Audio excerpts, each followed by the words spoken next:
Good evening. Uh, Thank you for joining us tonight. My name is Yuli. I'm a co-chair of the Diane Student Lecture Series Committee of the School of Architecture. The Diane Student Lecture Series is curated by and for students. Through the small scale of our events, we seek to create an intimate exchange among the lecturers, students, faculties, and visitors. We're deeply grateful for the continued support of Ludwig Schaupi and Jeffrey Brown, whose contributions enable us to carry forward this lecture series. And I want to thank Mauricio Rivera, Monica Shapiro, Shervin Jamali, Haley Ebert, and members of the Student Lecture Series Committee for their dedication to organizing our lectures. We're also grateful for the lecture nominations from our students. Tonight, we're honored to welcome Professor Mohamad Nahleh, an architect, educator, and scholar from Lebanon. Mohamad grew up in Beirut, navigating between his Eurocentric education and the stories of his occupied hometown. His journey has taken him through imperial centers, all the while fueling his commitment to the unseen landscape of his heritage. He holds a Bachelor of Architecture from the American University of Beirut and a Master of Science in Architecture Studies from MIT, where he received the Marx Thesis Prize for his work, Nightrise, through the Valley of Jeroanus Shadow.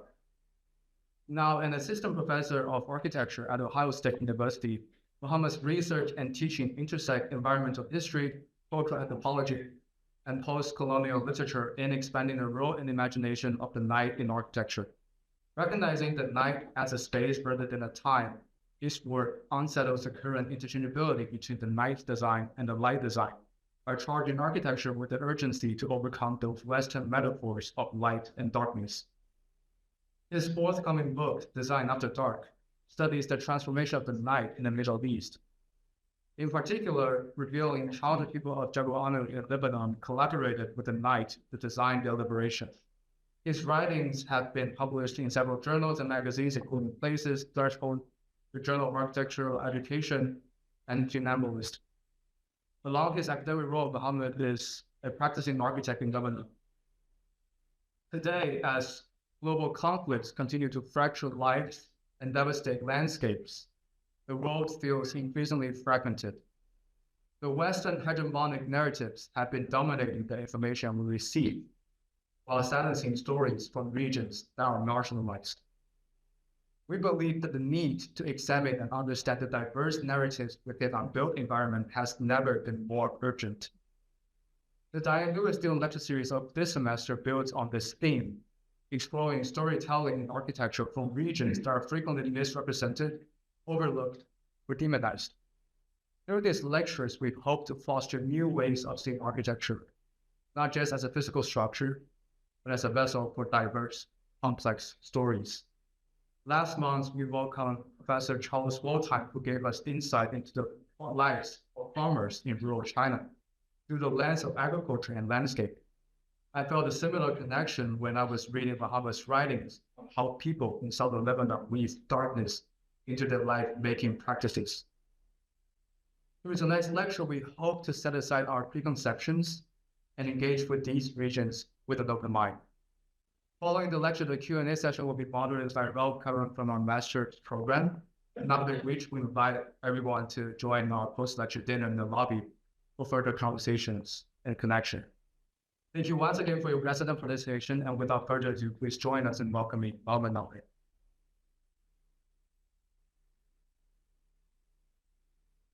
Thank you, Yudi. Thank you for having me and for this beautiful introductions. And thank you all so much for joining in person and online.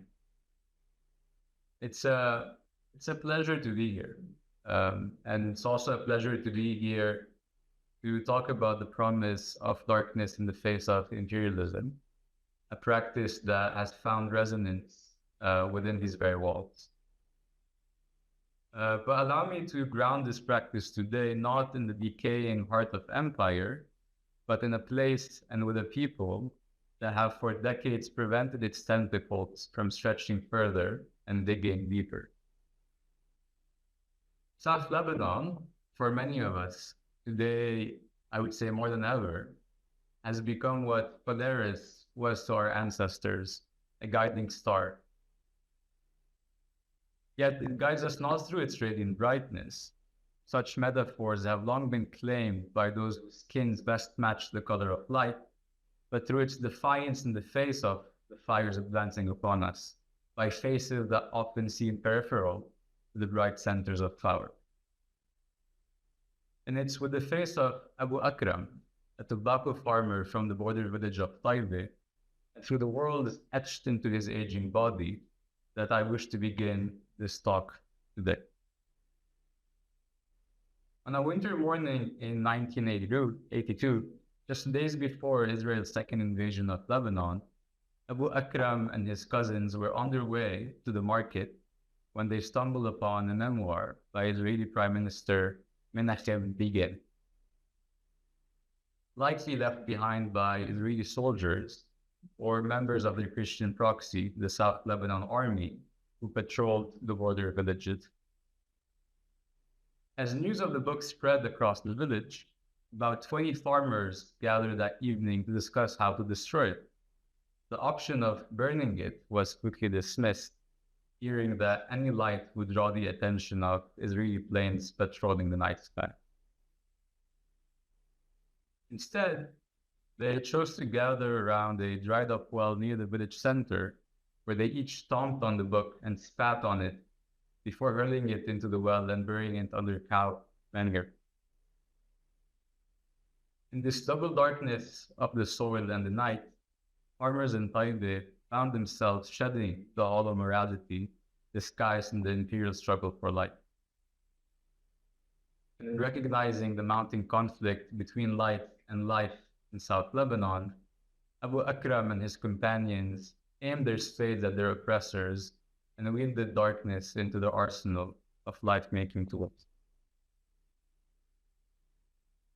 Although the title of Begin's memoir eluded Abu Akram, it had to be one of two possibilities. And in a twist of fate, months after my conversation with him, I would learn that one of these options was a book aptly named Whiteness, a reference to Begin's time in Soviet captivity in Siberia, where he found himself trapped in an environment of perpetual twilight. The irony deepens with the second option, the revolt, where Begin chronicles his leadership of the Irgun, a Zionist paramilitary organization that operated in Palestine before the declaration of the State of Israel. In this memoir, he asserts that armed struggle is the sole escape from the so-called darkness of savagery. Yet he admits that every man who fights in a just cause lives in the darkness so that the light should break through. It does not matter which book slowly withered beneath the dawn that winter night in Taibe, that one depicts the harsh, disorienting quality of Soviet light, while the other elevates Israeli light as pure and self-living, highlights the absurdity of their separation.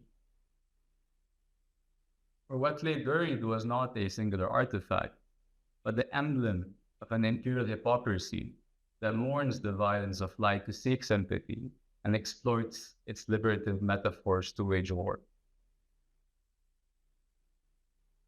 This imperial hypocrisy, ever eager to bend the cosmos and the environment to its settler colonial project, is not new. Nor is the figure of the Sun King determined to banish darkness and bask in the so-called light of civilization. Darkness is an absence of light, the West told us, seizing this definition from the field of optics during the Enlightenment, stripping it from the hands of scientists to wield as a metaphor in service of its white supremacy. Such metaphors, of course, were hardly discrete, and architectural spatial tools became indispensable in embodying and enforcing them, in forging a world where the brighter and whiter were deemed more deserving of freedom, while the darker and blacker were marked with suspicion and subjected to surveillance. This is a history we know all too well, and I have no desire to burden those enduring its legacy with an obvious reminder, but to unsettle the certainty with which we allow ourselves today to move between night architecture and life architecture as interchangeable practices, and to confront the dangers of this complacency in our pursuit of political and environmental justice today. For many, after all, a free night is not a cheap backdrop to project against, but a space liberated from imperial light. In South Lebanon, this story of liberation is entangled with the fire of occupation and the enduring memory that, consistent with Begin's vision, Zionist light broke through Beirut in 1982 as the capital fell under siege days after Israel's invasion of Lebanon. In executing their plan to eliminate the Palestine Liberation Organization at any cost, on September 16, Israeli soldiers and the Palestinian illuminated the Palestinian refugee camps of Sabra and Shatila with flares, aiding their phalangist allies in committing one of the most horrific massacres in Middle Eastern history. I was there throughout the siege of Beirut, recalled Ineke, a Dutch nurse who worked at the Gaza hospital facing the camps. I never saw the sky illuminated so brightly over the camps. It was like a sports stadium lit up for a football game. Such is the brightness of imperial savagery, condensed into the massacre of Sabra and Shatila as atoms are in the core of a nuclear bomb. And yet, despite the searing agony leading from those concentrated flashes of light, it must not blind us from recognizing the effects of their diffuse glow on the bodies of those forced to make life in the shadows. This blindness, after all, is also an imperial project, one that perpetuates the delusion that colonialism is confined to specific moments of extreme violence.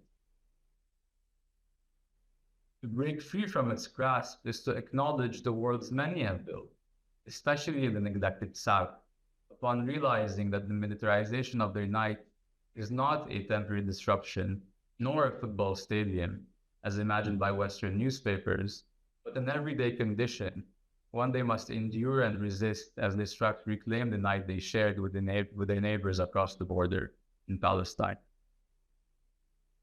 Everything I do is indebted to these nightly worlds, and everything I'm sharing today stems from a humble effort to trace their origin. To practice these worlds and to practice through them is to confront an environment where colonial expansion and natural devastation collide on full display, in a heightened manifestation of a crisis that now pervades every city and every village. Few things capture this convergence as vividly as the As-Safir issue from June 30, 1994, which framed the weather in southern Lebanon under Israeli occupation with the following headline: "The season of heat sparks fires. Crops burn, southern farmers await aid under relentless shelling, and the occupation illuminates the night with dozens of flares." And yet, in what follows, I offer other forms of convergence, ones that both inspire and require more expanded imagination of the night today. As with any good harvest, sowing resistance requires first learning to read the mysteries of the soil, the sky, and the darkness that binds them. And just as their ancestors had learned that the darker the cloud, the richer the harvest, villagers along the southern borderland were beginning to realize that their modern crops faced a new kind of rain, a suspicious rain that carried death rather than sustenance. This realization struck forcefully on August 11, 2006, towards the end of Israel's 34-day war on Lebanon, when the Israeli army rained an estimated 4.6 million clusters of munitions on South Lebanon, most of which came from a leftover stock from the US war in Vietnam. This outdated nature of the stock meant that at least 25% of these munitions failed to detonate on impact, effectively transforming vast stretches of land into minefields for decades. An Israeli unit commander described the operation as insane and monstrous, admitting that they flooded entire towns with cluster bombs to compensate for their lack of precision. Many of us, the children of this flood, who returned home after the war, would sooner forget our names than the pamphlets our parents hang in every corner of the house, their contents seared into our memory. It wasn't just the types of mines we learned by heart, many disguised as stories, but also the empires that made them. We may forget their technical names, but never where they came from. But alongside the vital project of relearning, barricading, and demining the land, which was launched by international organizations more than 15 years ago and is expected to continue for 20 years more, there emerged a parallel project. The project of living with, of worlding with the very weapons that sought our destruction. Through this life-making endeavor, landscape reconfigured its tree of life, and the goat stepped forward as an unexpected protagonist. In A Landscape of War, Munira Khayyat, drawing on conversations with goat herds from the southern borderland, explains that goats are the most viable and profitable livestock in South Lebanon due to their adaptability to wartime environments and their ability to navigate landscapes riddled with unexpected ordinances. Goats, she notes, are light and agile and are thus uniquely suited to graze within the mine-laden borderlands, their light frames allowing them to navigate areas where heavier human steps would trigger deadly explosives.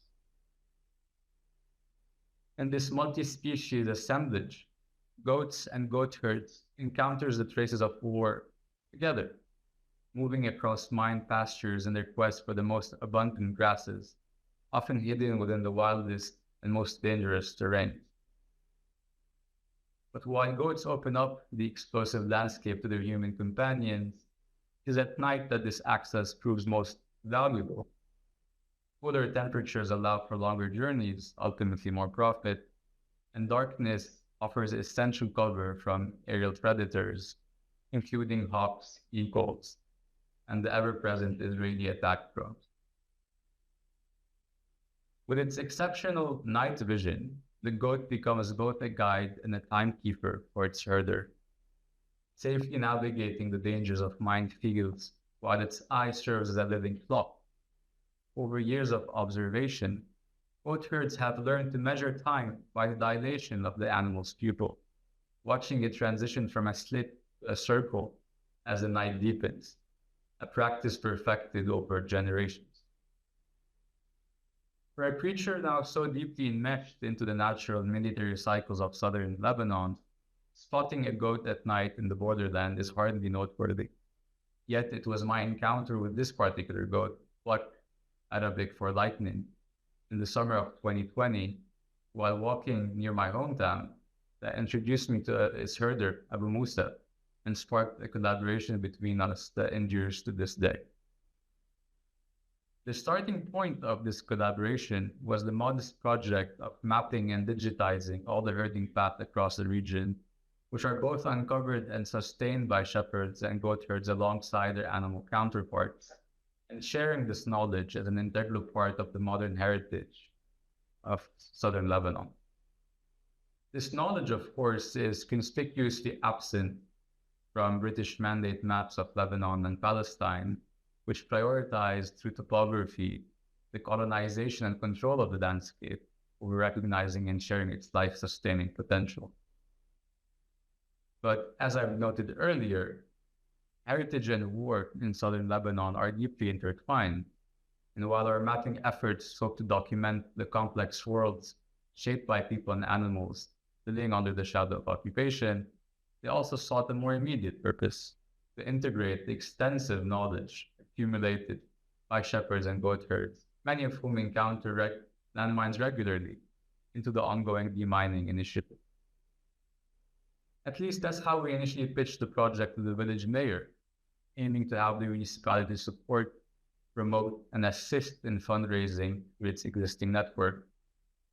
But it was during this meeting that we realized Bark the goat may have known more than we did, because along with gaining the mayor's support, we learned that the municipality had just received a grant from the United Nations in Lebanon to restore an ancient herding route that once connected the village to the Litani River. Over decades of Israeli occupation and aerial control, this ancient path, once firmly imprinted into the soil by generations of villagers, was forcibly abandoned, destroyed by the suspicious rains, leaving behind only a scattered series of steps. And in the rush of post-war reconstruction and the urgent need to restore irrigation to agricultural fields scorched by Israel, the path was paved over with concrete to encase a large irrigation pipe linking the river to the villages nearby. So foreign and treacherous had the path become that many humans and animals have slipped to their death in the cold, dewy nights, often triggering landmines still buried along its wild edges, thus fusing the rashness of reconstruction, a pillar of the imperial project, with Israel's instruments of destruction. True to Southern hospitality, then, Abu Musa and I left the meeting with the mayor carrying far more than we had anticipated. A formal permit in hand, along with the responsibility and the time to imagine a new life for a herding path. In recounting the legacy of the path, the mayor highlighted its history as a place where animals often guided their human companions, giving rise to the popular Southern proverb, "Follow the donkey and it will lead you the easy road." But it was the goat, not the donkey, that Abu Musa and I chose to be both the conceptual guide for this project and the literal guide for the many herders that would come to rely on the path nightly.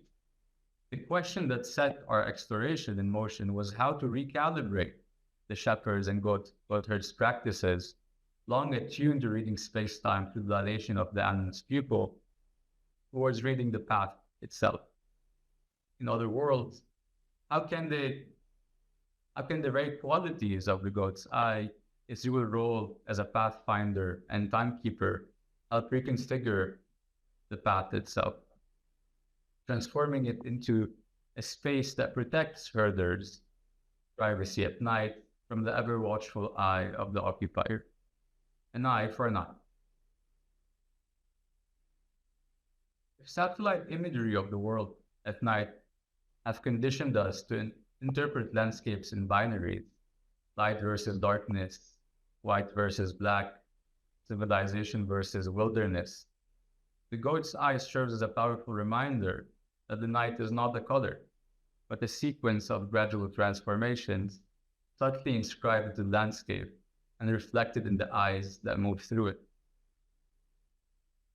From the first shadow that stretches across the land in the early afternoon to the last one that fades in the late morning, the area surrounding the path dilates in a vast darkness that shifts from west to east. Tracing the movements of these shadows every hour on the summer and winter solstices allows the path itself to transform into a timepiece, one capable of approximating the hours of nightfall across the landscape. The intersections between the unidirectional concrete path and these shadows create specific temporal marks that render the line connecting them irrelevant. In other words, by replacing the original line with the markings that the landscape produces on it, the path can transform from a rigid outline to a series of stations. These stations serve a dual purpose. One, functioning as part of a larger network, they enable herders to gauge the passage of time by referencing the inscription on the station nearest to the shadow they encounter on their journey to the river. And second, by taking on spatial forms, whether as a simple pedestal, a column, or an enclosed space, they each engage uniquely with the modern heritage of South Lebanon, contributing the reclamation of the night from those who seek to suppress it. But while this exercise was relatively simple to execute digitally, the real challenge lay in determining how to make these shadow measurements on the ground.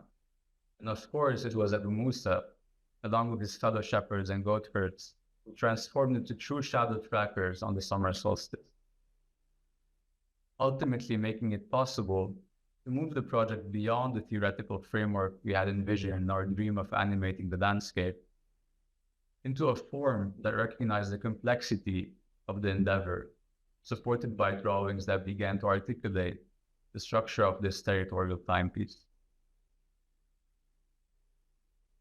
But just as we were preparing to enter the next phase of implementing the project, October 2023 arrived, after which Israel expanded its war of extermination from Gaza to Lebanon.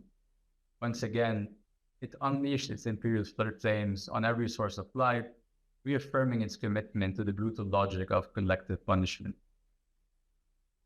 It's not hard to speculate about the fate of the river path, flattened, annihilated, and burned to ashes by white phosphorus.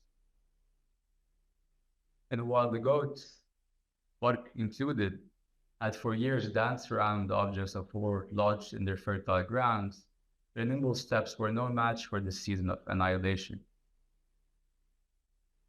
Neither was our beloved mayor, who, staying behind to serve his village, sat on a balcony with a coffee cup in hand when an Israeli shell tore through his body without exploding, killing him instantly.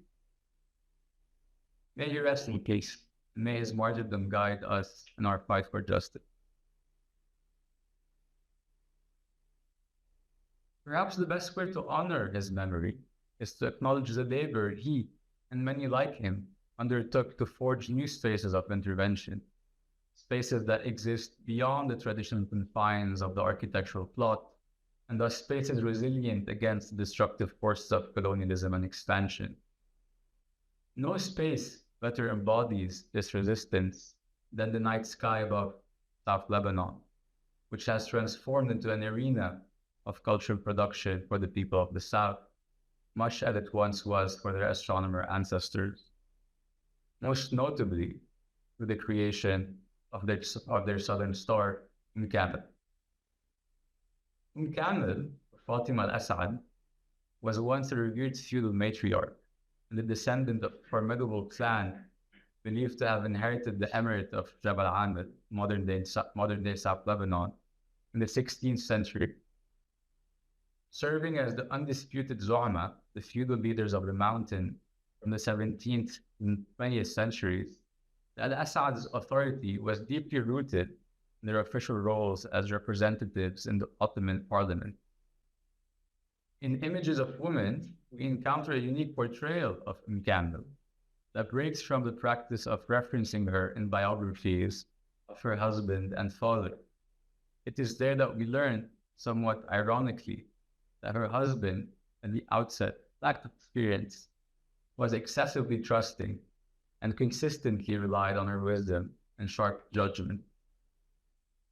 Such was her reputation, a leader operating from the shadows of a patriarchal society, wielding significant influence with a reach that extended across South Lebanon and into northern Palestine.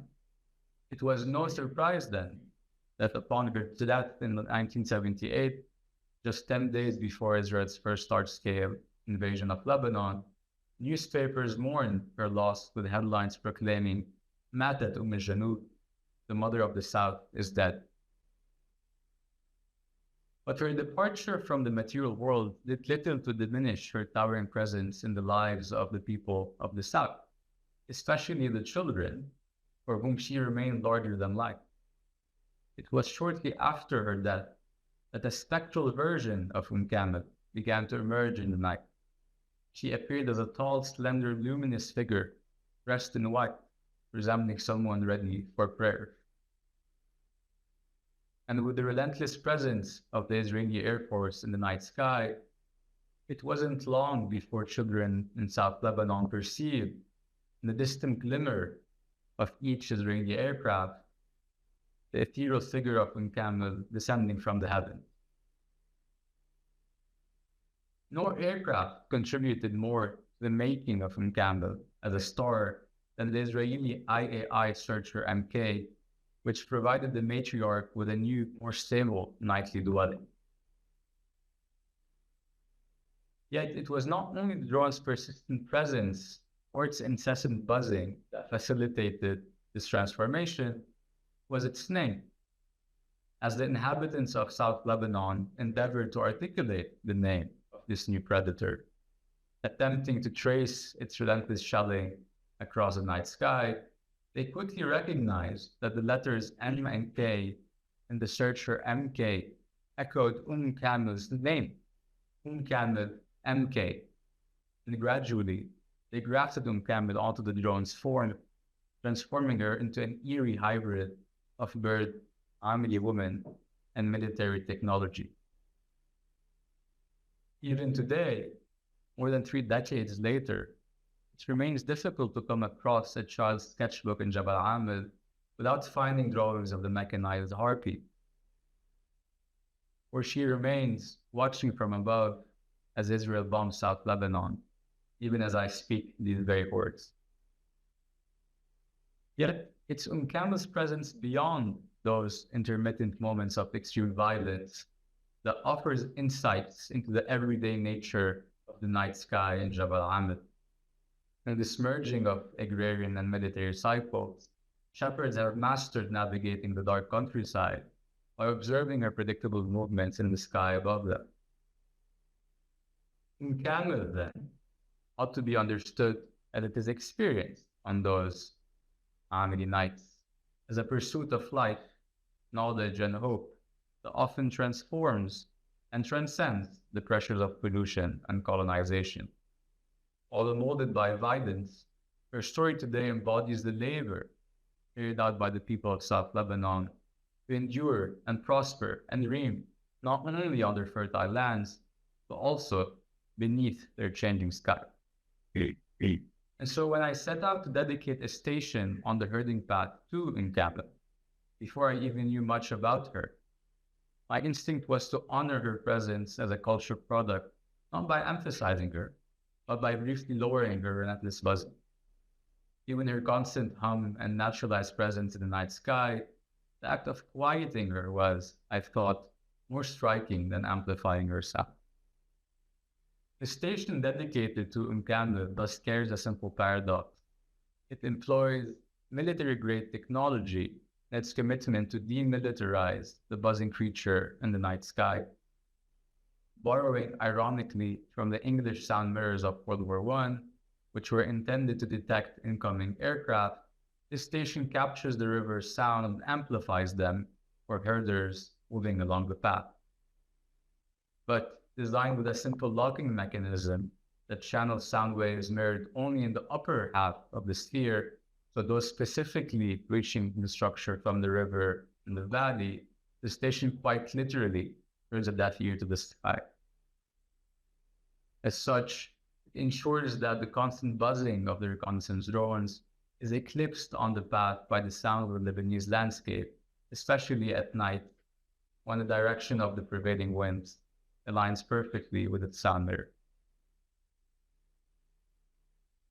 Such is the blindness of the Zionist regime, wielding its weapons and doctrines to crush those who oppose the annexation of their land, only to cultivate an entire ecosystem that pulses with the resolve to dismantle the occupation.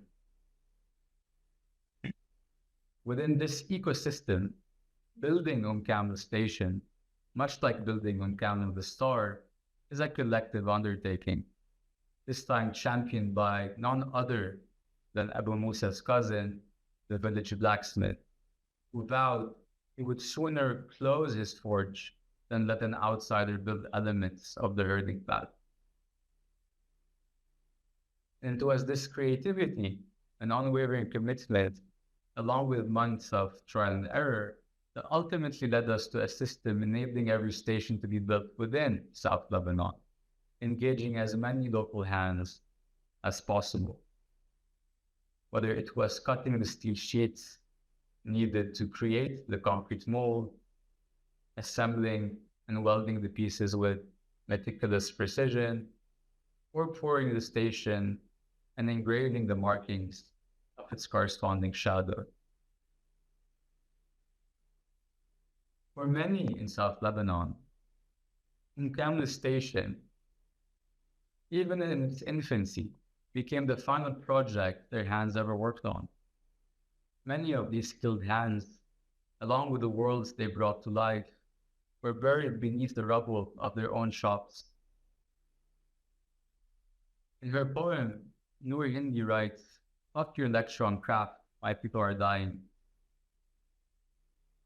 From the ruins of South Lebanon, I echo her words to those still busy verifying, measuring, and cross-referencing Israel's so-called misuse of weapons, as if we needed more evidence to prove once again that the empire is an empire.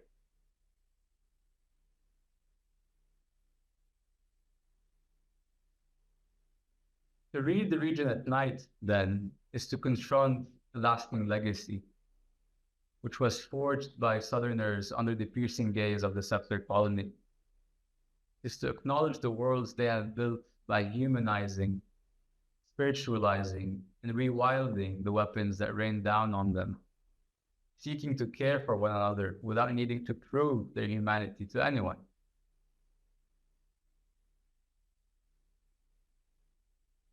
The night fell early in South Lebanon on March 2nd, 1915, when a thick black cloud swept in unexpectedly from the southeast and eclipsed the sun. As farmers raised their heads skyward, bewildered by the wave-like rumble of the looming mass, a veritable shower of black expressions dropped upon them, marking the beginning of a week-long night. The black locust had arrived, and as their foul and deafening darkness devoured every last fruit, grass, and tree bark, it left people to suffer indiscriminately amidst the tightening Allied blockade on the Eastern Mediterranean and the expansion of World War I. Many American photographers, of course, were quick to see the coming of the locusts as a biblical manifestation of the eighth plague inflicted by God upon Egypt to free the Israelites from slavery. Fortunately, the state of Israel would not be declared for another 33 years, preventing any interpretation of this event as another divine justification to invade its enemies to the north. Although references to Palestine were already disappearing from Western maps.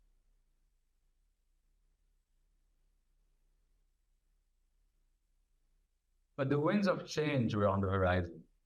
60 years after the arrival of the Black Locust, in the early hours of July 3, 1974, the Black farmers in South Lebanon were engaged in their nightly harvest when a meteor surged from the southeast and illuminated the sky. Soon, the sharp scent of garlic filled the air, and Israel's white phosphorus munitions, ostensibly used to illuminate guerrilla movements in Lebanon, burned through southern lands and skin. Much like the locust, the phosphorus annihilated the harvest, but it halted discriminately at the edges of the verdant new state. It should come as no surprise then that when I interviewed the tobacco farmer about Israel's use of flares and phosphorus munitions, nearly 50 years after the events of 1975, she pulled out an empty shell from her kitchen closet and asked, "Have you ever seen a white locust?"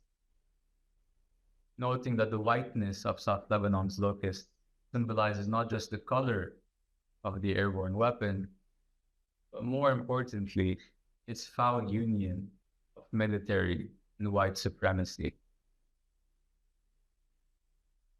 For only in this environment, where the cycles of war and harvest had become deeply intertwined, In the villagers of South Lebanon weave the creature of white fur and white supremacy into their account of the occupier. Like any predator, this creature has its own ancestral history, and it unfolds as follows. In the early years of occupation, while many farmers abandoned their tobacco crops and turned to growing grains and vegetables, they soon found themselves facing another foe.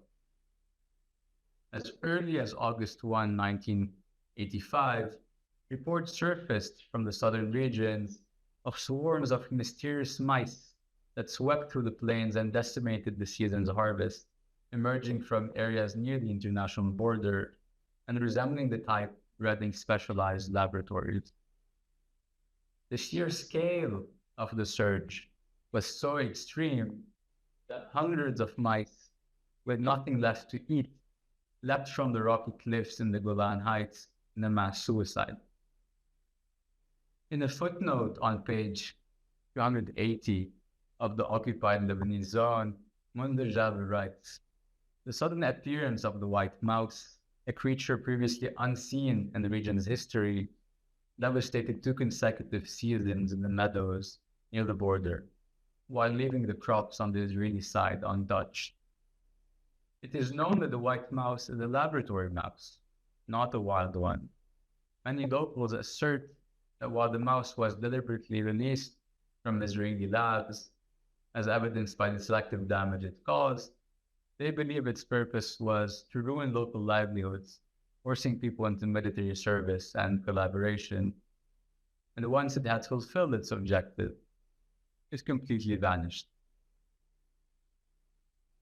To demonstrate then that Israel manufactured the white mouse as a useless endeavor, the clues are abundant in its history of biological warfare and its experiments on animals, 71.6% of which involved mice in 2021. The same push to militarize rodents is also clear in its bioexplorer system developed by the Zionist arms manufacturer Tamar Group in 2012, which conditioned mice to shriek when detecting explosive. Such quantifiable evidence is of little use here, not only because the answer is buried in Israel's military archive, but because whatever it holds, the white mouse had already taken root down the imagination, and there it spread as the first mutant to enter Lebanon by land.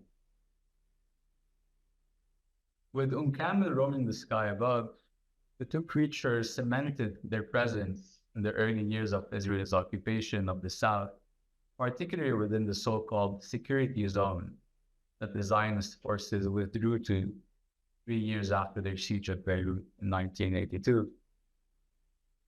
While evolved from an Israeli UAV and the white mouse from a natural organism, their diverging evolutionary path intersected in 1985, stitching to sow the tree of life of nocturnal beasts that would terrorize Jabal Aben for decades to come. It was around this period that the Israelis also regularized their so-called scorched earth policy. Entire fields were set ablaze as hundreds of incendiary and phosphorus bombs were unleashed on the agricultural lands of the so-called security zone, often within a single night. If this fusion of imperial expansion and natural devastation was only hinted at in newspaper reports, had become the cornerstone of literary production in the southern borderland.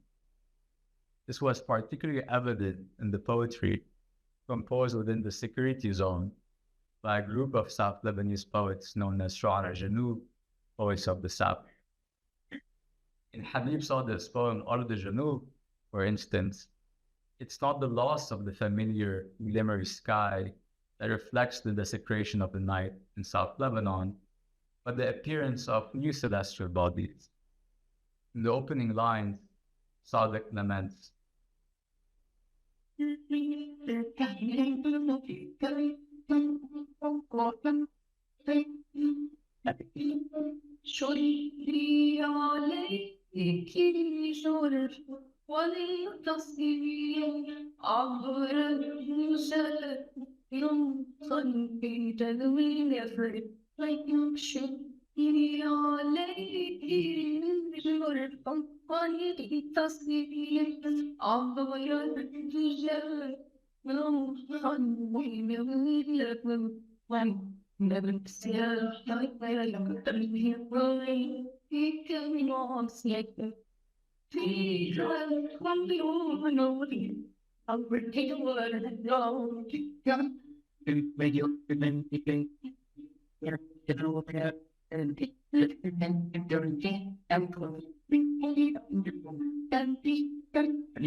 For all its poignancy, Ard al-Janub is no mere hyperbole, and its image of meteoric fire captures the nightly phosphorus rains that fell relentlessly on Jabal Amir, annihilating landscapes and bodies alike. While the black locust laid waste to fields but spared the people of the south, Israeli white phosphorus consumed their flesh without mercy, clinging to their skins and sinking deep into their bones. Cases like theirs, elected by local ministers and presented to international organizations, stood as evidence of Israel's blatant disregard for humanitarian law. Yet, such reports could never convey the deeper transformations wrought by this meteoric fire, especially on the children of South Lebanon, whose dreams of safety no longer clung to shooting stars, but to the necessity of escaping them.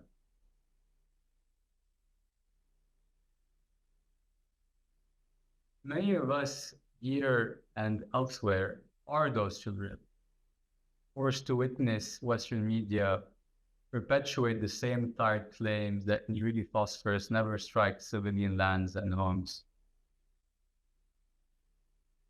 We might have had the patience to counter their narrative and explain that our own homes, like my family home, stands as undeniable evidence against their claims. But we have learned the hard way that they want us to wither away in the endless task of refuting their manufactured stories, to relive the phone call informing us that at 2:45 p.m. on August 8, 2006, our home would be burned and razed on suspicion of hiding weapons in a basement that does not exist.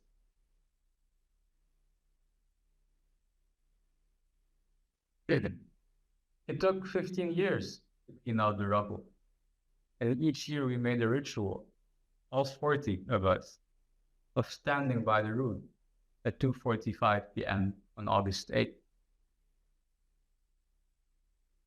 Like the poets of the South, who, in Yasmin Khayyat's words, reinterpreted the classical Arabic tradition of ruin gazing, known as Wuquf al-Atlal, to confront the destruction wrought by Israel. But we were not poets with a capital P. We were the poets under the stone and the writers in the shade of the olive tree, as the famous Amili proverb reminds us. And so, when we discovered that the only viable remnants of the old house were a single stone and a single olive tree, we built our new house around them, with the olive tree intersecting all the smaller dwellings contained within the house, and the stone at the center of the shared hall, resurrected by a ray that slices through its center every year at 2:45 p.m. on August 8th. It awakens then, alongside other memories and cherished forms from the decimated structure, summoned by the shadows of the new house, an annual remembrance of the past, only to fade again, making way for the future. As I've shown earlier, summoning shadows is a collective practice, and much like the herding path and the station, the house too depended on the very same hands that brought the other projects to life, and who built it stone by stone, shadow by shadow.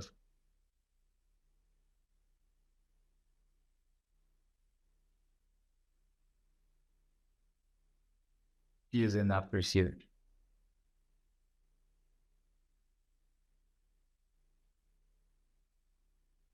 But for a house built to remember and forget August, and completed just before the ongoing war, August never came. And as the story goes, may it rest in peace, and may its destruction guide us in our battle for justice.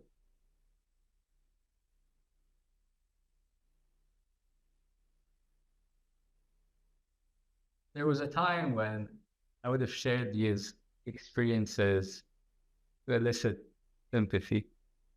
But today, like many of us here, I'm reckoning with the truths that our parents learned 40 years ago, in the early days of Israel's occupation of their lands, that the West and its institutions will only accept our humanity if we forfeit any resistance against our occupiers. Even as early as 1985, a New York Times article reflecting on the so-called strained relationship between Israelis and Muslims in southern Lebanon points out that the Shiites, now fighting alongside Palestinian guerrillas at the border, had once welcomed the Israelis with rice and flour. Omitted from this narrative is how these flowers, so mourned by the Western media, were not just swapped for a vengeful bullet, but how their stems were molded at night into its casing, their thorns sharpened into its tip, and their petals ground into its powder. Ironically, in that same New York Times article, the reporter quotes a Lebanese resistance fighter saying, "The Israelis appear to be good soldiers during the day, but the night belongs to the resistance." Thinking about darkness, then, is thinking about our history from the very space-times that our people have stretched to defy colonial expansion, even if it means carving it onto the enemy's armored weapons. Thinking about darkness is extending, by any means necessary, the worlds they have cultivated to shield their children against their flames of imperialism. For they have learned, as we are learning amid the ongoing genocide, that we can only depend on each other, and that the light at the end of the tunnel, much like the sun rising from the south, is most likely a white phosphorus shell threatening our way to decimate it. Thank you.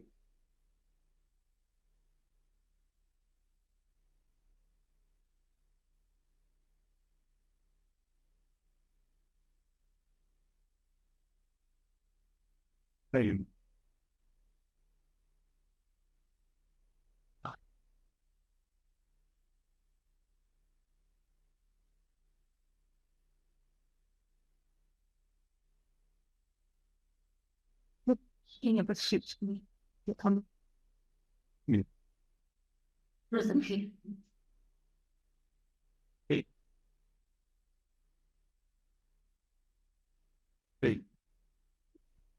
Everything was really light. Enough. Thank you. Thank you, Mohamad. I love you.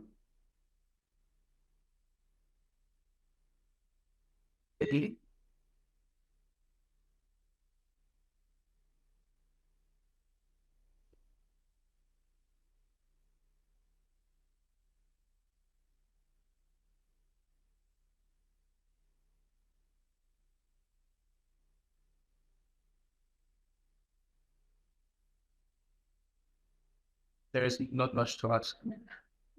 There's not much to say.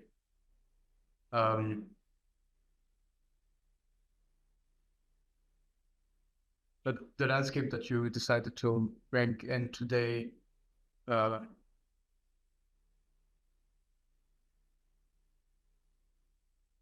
its people, its extreme conditions, have nothing to do with this room.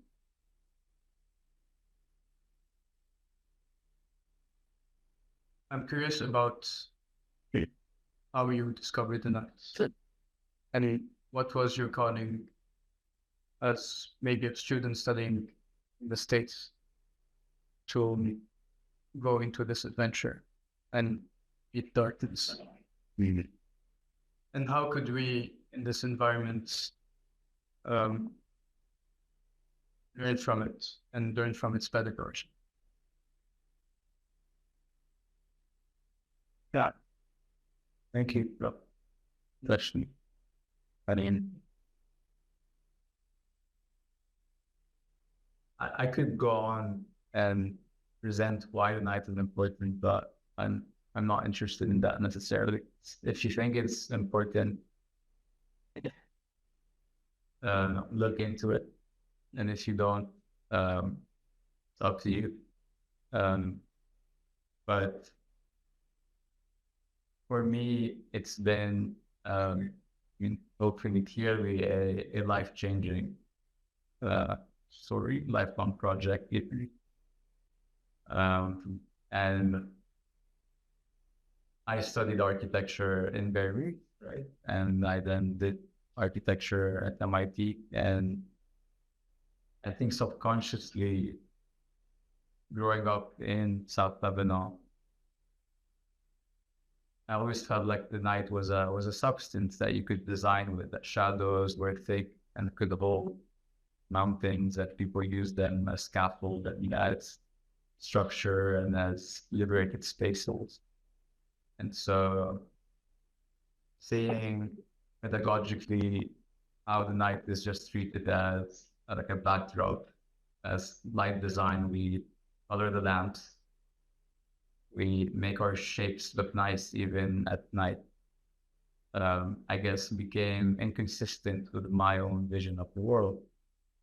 But it also took a while for me to feel comfortable going against, I guess, the systems I've learned. So since I've known you for now 6 years, and I think that when I was going into my second year at the American University of Beirut, you were already showing commitment to making way to the actors that fall into darkness and that escape representation, or that are not rather given representation. So I know this, and I would like to offer anyone from this room the opportunity to ask Mohamad any question.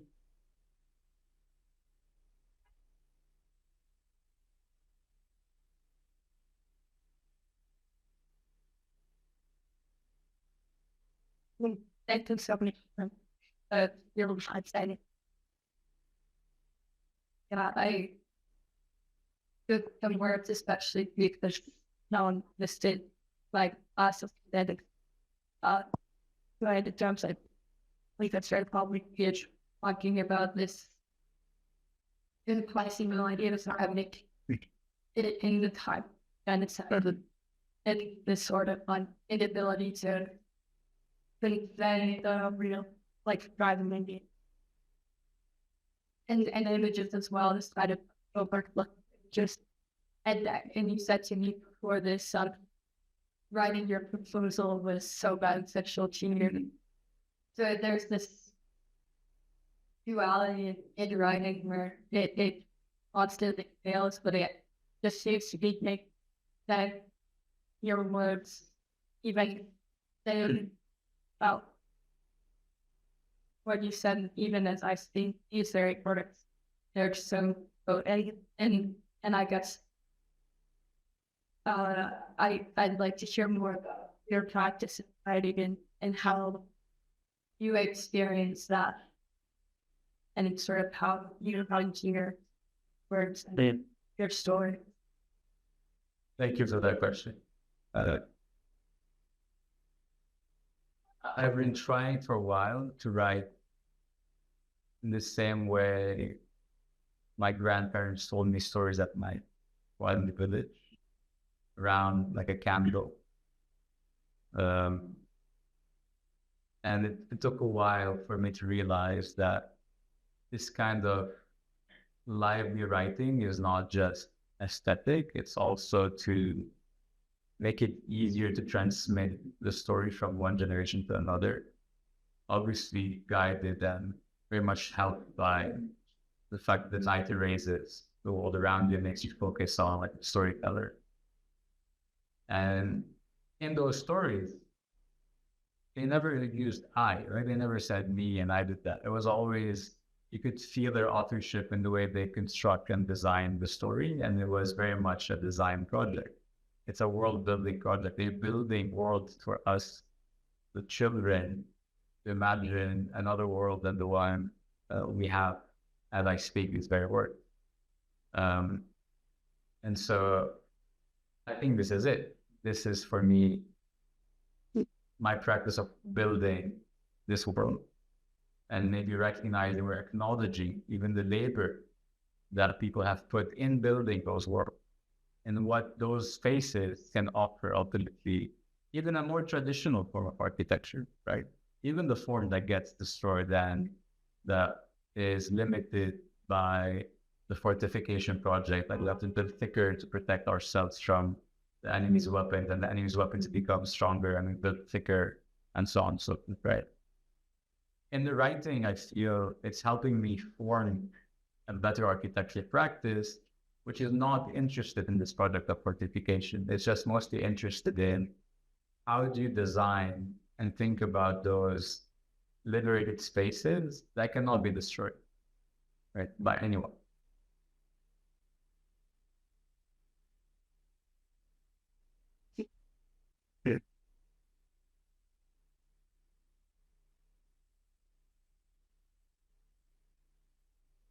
Thank you so much for the presentation and for transporting us thousands of miles away to get out from home.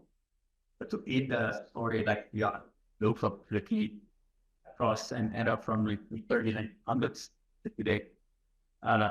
What strikes me is time before you would be appreciate the precision, sitting of a bullet in the literature. But the moment the environment from the blade, it's almost the fuzziness and the inaccuracy becomes a lot more damaging. Not just the person, but also the contributor, almost atmosphere, the viewer, it's an ambush that becomes damaging. Make you stand to the presented because they're not keeping that seeing the focus it is for. Is the darkness a result of it? The darkness becomes as an aftermath of using the environment. We use these particular patch buttons at night, particularly to light it, but this idea of precision at night versus precision to what some question I feel like resonates a lot. Do you have anything point of view on that. Yeah. I mean, like we have to understand the culture is already nocturnal, right? Like tobacco farming happens at night because the leaf is more moist and you could actually harvest it better than during the day. So you have to imagine an entire region is based on that. And people wake up in the middle of the night, they go harvest or they go butcher and so on and so forth, right? So before Israel invaded Lebanon by land for the first time, what they did for so many years was forbid people from accessing the night, right? By forcing curfews on them, by making it impossible for them to walk outside their houses. Otherwise, they would be shot by a drone or a weapon, right? So the colonization of the night by Israel has preceded the colonization of the land or the occupation of the land. And it, at the same time, has given people a longer time to reimagine what the night is and how they could think differently about it and re-exist and reclaim it with different weapons, right? And so what I've been interested in is how their agrarian practices have changed, have altered themselves to acknowledge the fact that the sky is polluted, occupation is ever present, and they don't want to run away. Like even everything is being burnt around them. And they're saying to themselves and to the world that even if Israel is going to burn everything we have, all our books and libraries, we're still going to write our history on their weapons, right? As a last resort. If nothing else could happen, this is it. And then to answer your question, the night has helped a lot in writing that history because of partly the aesthetics of the night and the contrast that the night produces, but also because the culture is already, as I said, nocturnal, right? And most of the agricultural practices emerge and happen at night. So yeah, like at least that's how I see it. And I don't think Israel made necessarily the culture more nocturnal because people were forced to walk in the shadows, but I just even naturalize even further those practices, which I think in a way is this blindness, right? Like you want to punish people for doing what they're doing and for not giving up on their lands, but you're in a way rerouting them even further and deeper in ways that you cannot burn anymore. Like it's not about the presence of the tobacco. You can burn it, but the roots are far, far deeper now. And also they go far, far deeper into the sky. Yeah. Well, Mohamad, thank you, lecture. I'm here running this little having some question from Caradidas. They say, well, words, they don't mean about the country of guidance about so many words. What's tonight's lecture in real? What's tonight's lecture? What?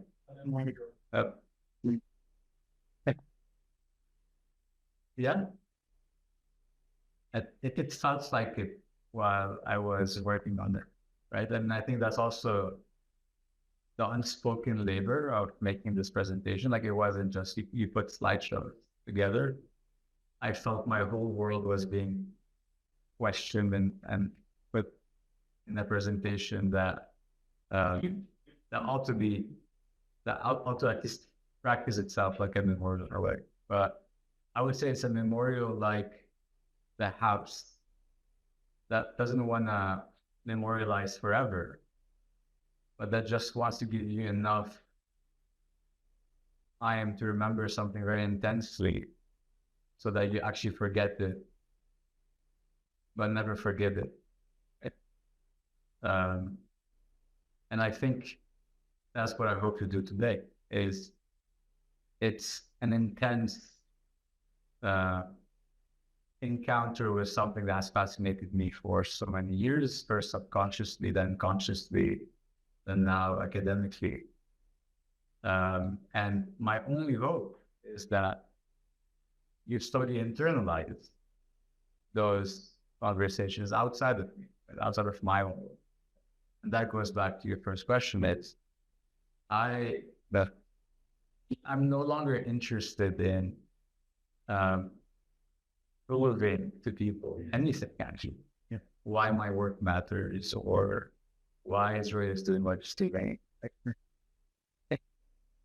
You know, this is my world. This is the world of so many people here in this room and online. And it's an open world. Whoever wants to learn. As much as I want to learn from other people, is more than welcome.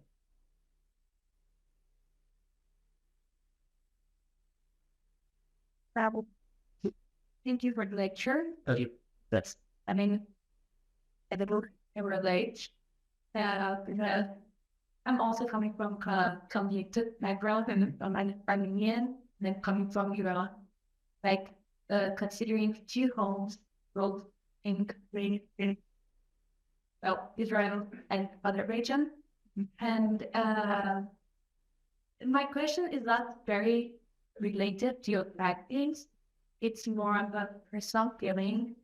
I'm always having a hard time speaking of what I want to speak about my goals. There's always something holding me back to not speak. I don't know, it's a fear of what you call.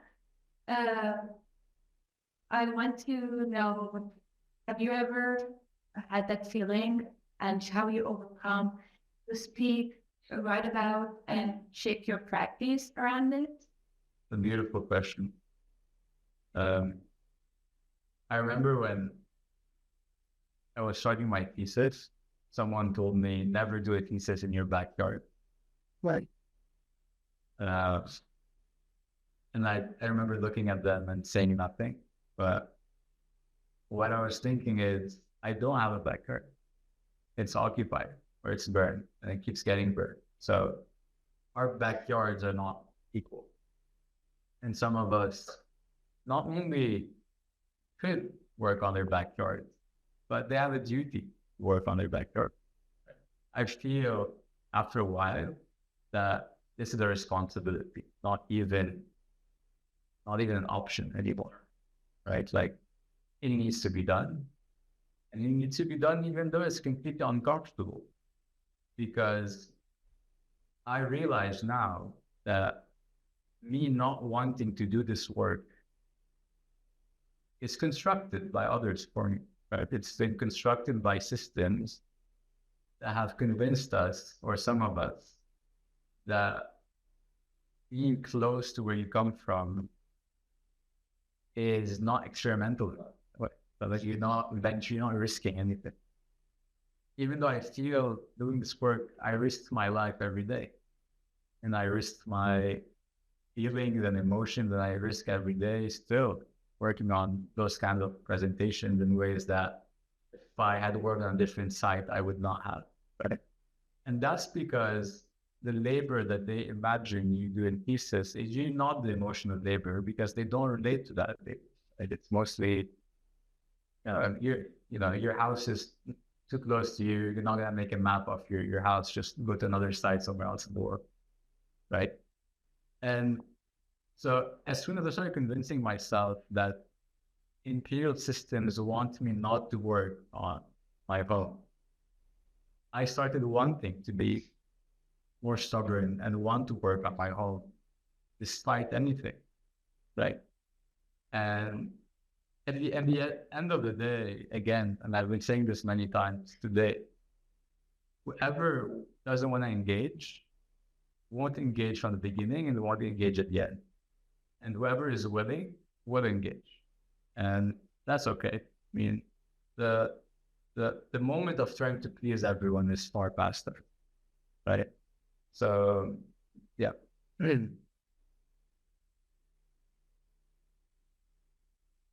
I think my question is about the notion of practice as well. Yep. I'm struck by you reading your text and your voice, your cadence, and how critical that feels to the presentation of the text. Mm-hmm. Do you see that there's When you make your work, is it to be spoken by you? Can it be read? You think there's a loss or a separation of pressure between what you can do and what a text that is not physically of you anymore? I love that question. Much of the text I'm reading today is from a book I'm writing. And when usually we get invited to present, there's this understanding, which is very rightful, that we do it for others. And I recognize that, and that's important. Also, I wanted something out of this. And I wanted to read for myself today, this text. And as I was reading it, I was saying things that are not related to text. And I think this made this particular experience more meaningful to me than if it was just me presenting like projects without doing it in the way I was doing it. So maybe it's selfishness, maybe it's something else, but it meant a lot to me to do it that way. And if someone else reads it, I'm sure it's gonna be different, but different doesn't mean it's worse, right? It's just gonna mean it's different. And I would love nothing but to hear someone else read that actually, like be it in English, in Arabic, in every language possible, because then it would help me see also the world very differently, with a different pacing, a different tone, a different conversation. And again, that completely relates back to this memory I have, this very vivid memory of sitting on the balcony and hearing our grandparents write and then share those stories and share them and switch on, and someone starts, someone else continues. And so maybe next time, it could be more of an exchange. But this is the first time I present this kind of work. And so I know I'm going to remember that moment for a long, long time. And I just want it to be mine. In every act of embodiment, there's a first or imperative, selfish act of wanting to embody a certain character, but also a desire to empathize with that character. So it also happens in both ways. And there's this word that keeps coming back, which is relatable, just something that we see a bit too much on social media today, right?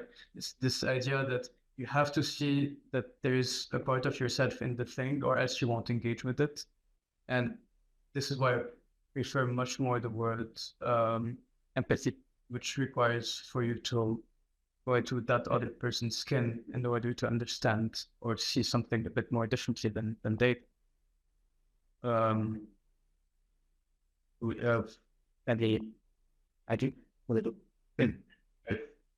think at one point you said something along the lines of, it's sort of a sharp question, but something along the lines of like the imperial project. Sure. I think when architects sometimes think about what they're supposed to do, people they think about reconstruction. And it's interesting to really see this presentation as part of the book that's trying to do maybe a certain type of reconstruction, like a representation, a representation of like the history of and stuff. I guess and thinking of this lecture as a more then it's not in itself a sort of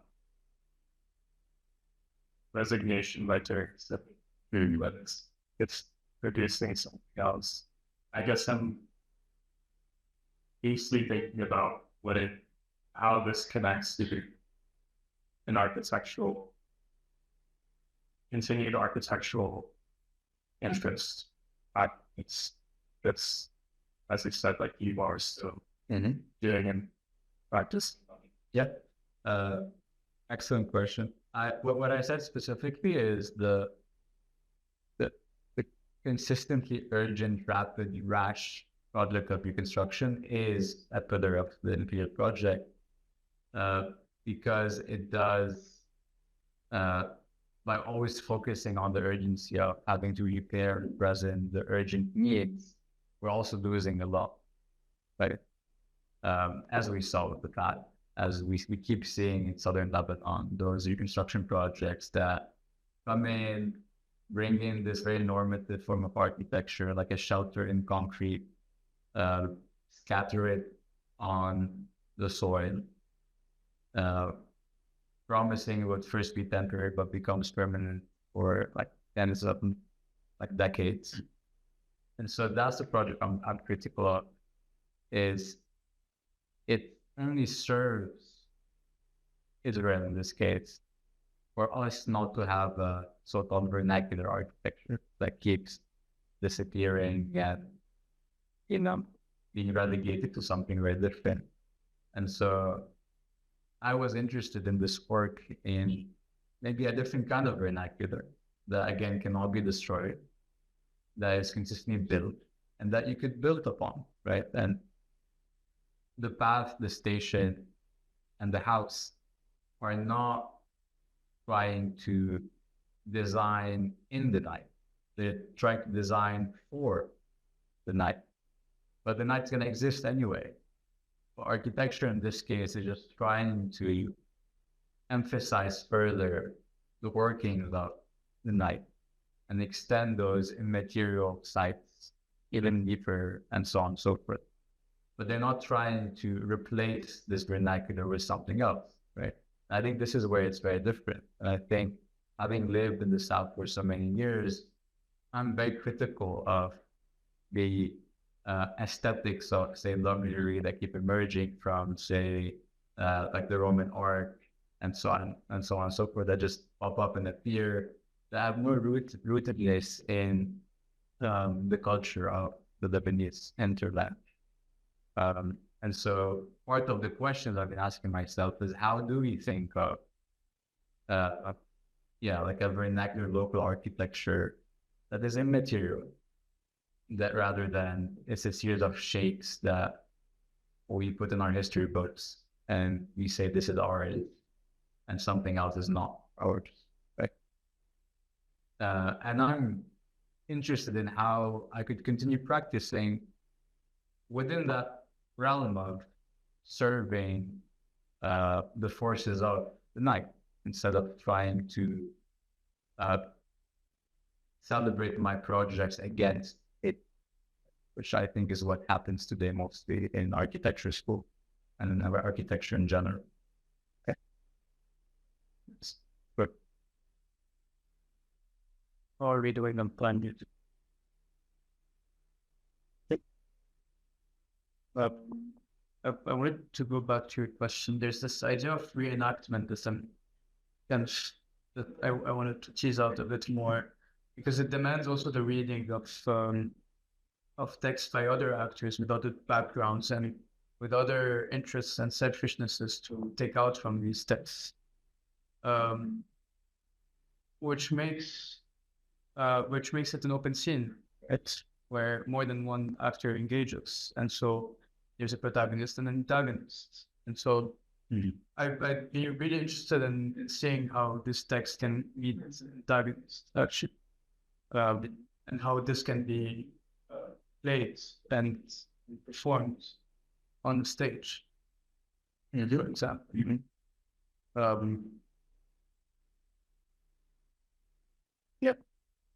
What do you think? I can't wait for someone who hates this text to tell me, right? Yeah. I'm sure it would be a fun conversation. Saying that, Do we have any other more questions? Yes, sorry. Yeah, more questions. So, gradually asked Billy, this is a fantastic lecture. As your training as an architect shape here, writing, and then turn, and my ego comes to writing shape to get that. I heard the first part. How did my training in architecture shape what? Your approach to writing. And then I also asking how your approach to writing shaped the way we educate our studies.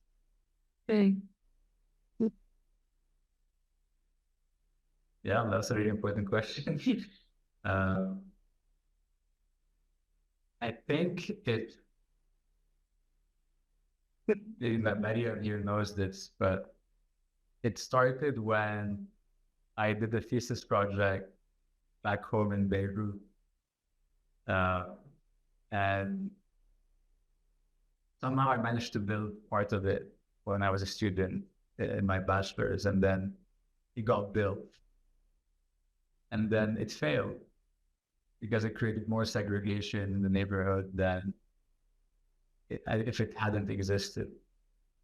And this gave me this existential crisis every time, like as a young architect, like how could the social project that so many people like the architecture school fail on the ground? And I remember winning all these competitions while people are like locking the project in the settlement, the informal settlement, electrifying it so others don't use it. And I was winning awards for accessibility, like inclusion and diversity, which is, I think, as ridiculous as the whole conversation we tend to have today about these issues. But when I distanced myself from this project, I decided to write about it for maybe 3 years, and then write about it with Mariam here as well. And this changed my life because it was my project. It was my reckoning with the failures of that project, with actually why it failed, and the small scale, tiny observation of how a nail in the wrong part of an informal settlement destroys the social potential for a project. And I spent, like a long time writing these short stories about what made this project fail after living in that informal settlement for like 9 months, just observing it. And this thing I carry on with me in whatever I do. And this kind of writing that's animated, but still I think specific, is rooted in that reckoning and guilt that began, and the promise to myself to never do it again, to never abuse people for academic consumption when they don't get anything in return, right? And so when I was doing my next thesis at MIT, this was like the path was it, or part of it. And yes, I can justify the stations being separate and shadows and so on and so forth. Also between us, it's a funding choice, right? The goal was ultimately for different families to be able to fund different structures and different organizations to be able to say, this is mine, I can give you $1,000, I can give you $200 to the next one. So it was both built for, let's say, the argument of the night, but it was also built within the reality of the context that large-scale projects of 7 kilometers don't get built like that, right? But 7 kilometers divided into 1,000 small pieces might get built slowly, right? And that was it. That was my promise to myself, is to not let go of it, to force myself to actually go back and find ways and fundraise and commit to making this a reality. And of course, the dream still goes on, even if it's going to get burned for 100 more times. Doesn't matter. But yeah, like the specificities of the location have to inform, or have informed, the way I write about architecture. I think we need to applaud less social projects just because they're social, and think deeper about some of the issues that they're tackling in architectures.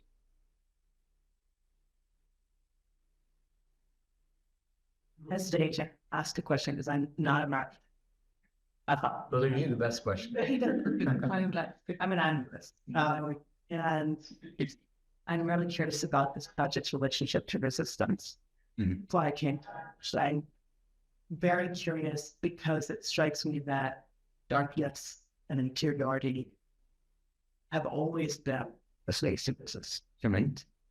And so I'm curious how you see your work in documenting resistance, fostering resistance, enabling and inspiring it. How do you situate yourself in relationship to what's alive already and the people around you? You look at how they respond to what you do in terms of how they think that they're resistant. I have no idea if that's a relevant question. Absolutely. It's all about you. It's a beautiful question. Thank you for asking it. I would say I place this project alongside armed resistance, and it's not trying to say one is good, the other is not good. It's trying to say people who aren't carrying arms also are resisting in different ways, even if they have a spade and a shovel, and they're doing it just very differently.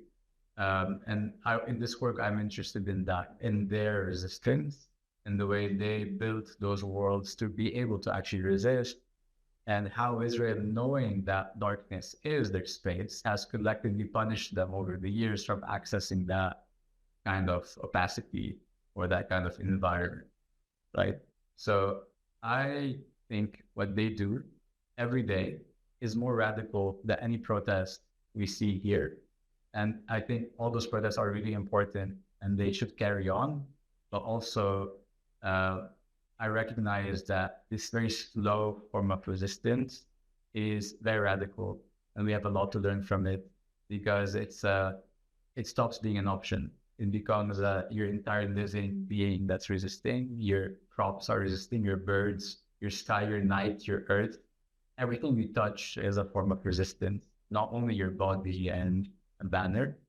And so, yeah, this is it. Like, how do you, it's difficult to capture what resistance means in South Lebanon. Everything is built to resist, right?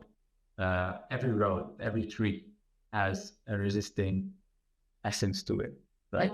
So we could only dream that our environment here becomes also carrying our resistance instead of just us. And I think there's a lot to learn from that in that sense.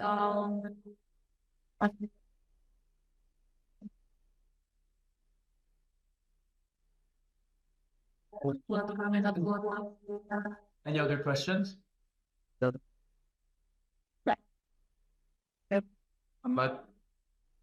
yes. Oh, connection. Sir. I have to stop because of atheism. No, I didn't see. No, I thank you for comments. It was so beautiful.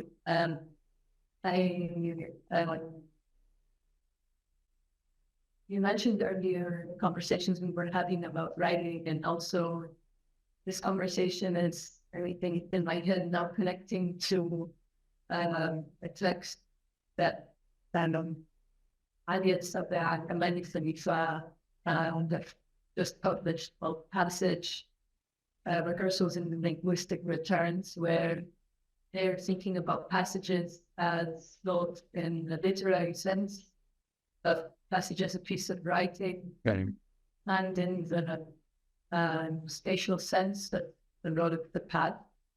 And in their opening, they're also reflecting on exchanges, specifically Noor from Gaza, who asks,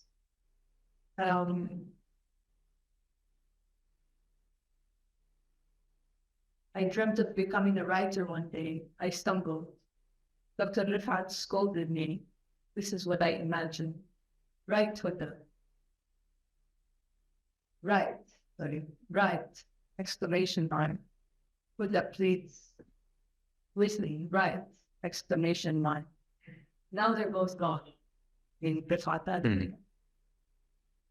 And grief shatters that mine in my soul. But I ask myself, who do I write for? Why should I write? To heal my griefs? Who can take writing? And why all this anguish in my heart? And they then write that somebody responds, write for Buddha and Rifat. Write Rifat and Buddha into each sentence, in each imagery and every scene. Write wisdom and follow in their ethics of the martyrs for you and for them. Writing is an escape from ourselves to ourselves. And this, and I repeat this also because they continue to think about writing ourselves for ourselves, or there is a move from the writing oneself in a singular to the plural. And it becomes a kind of resistance of any form of individuation that often in writing, specifically in academic content, is kind of becomes a norm. And I guess the other thing of that they also mentioned that I think for me really resonates, because you were mentioning that those who were martyrs, your collaborators, right, who are written in every sentence, in every detail, and in every imagery in your site. At least there's another passage where they talk about, you know, the martyrdom and the martyr as an idea, where in the present the martyr evades any kind of locality always, right? Always be in passage. Always in passage, but like refusing to yield any location, refusing any capture, refusing to, in the notion of martyrdom, you know, anti-colonial resistance in Palestine and Lebanon. So this kind of refusal of individuation and the refusal of capture and localizing. So I thought about it like the way you were talking about homeland, but also the different characters that come in that are no longer individuals, right? That and become, you know, embodied by all of us living. And then, so I was just thinking about all that. Thank you so much for that. I think, I mean, much of the work is also about how something that's meant to kill you becomes collective, because so many people give their lives to making it collective, be it in camel, be it locust, be it a tank, and be it something else. And the reason I know that the house was decimated at 2:45 p.m. is because someone from my family stayed in it, even though they knew it was going to get bombed. And so, yes, this becomes an idea, and it becomes boundless and becomes limitless. And it's in every fiber of my being that you could commit everything you do to a single decision, because the land is not less important than your family. They're equally the same thing, right? Like they're both entangled and meshed in your understanding of the world. And so I think I would never be able to recover or forget that experience growing up. And what I've been trying to do is, as much as possible, show how complex this web of martyrdom between people, environment, animals, humans, weapons, how this all comes together to produce those collective ideas for people trying to survive, not only live, not only survive, people trying to live and dream in the world that they've inherited today.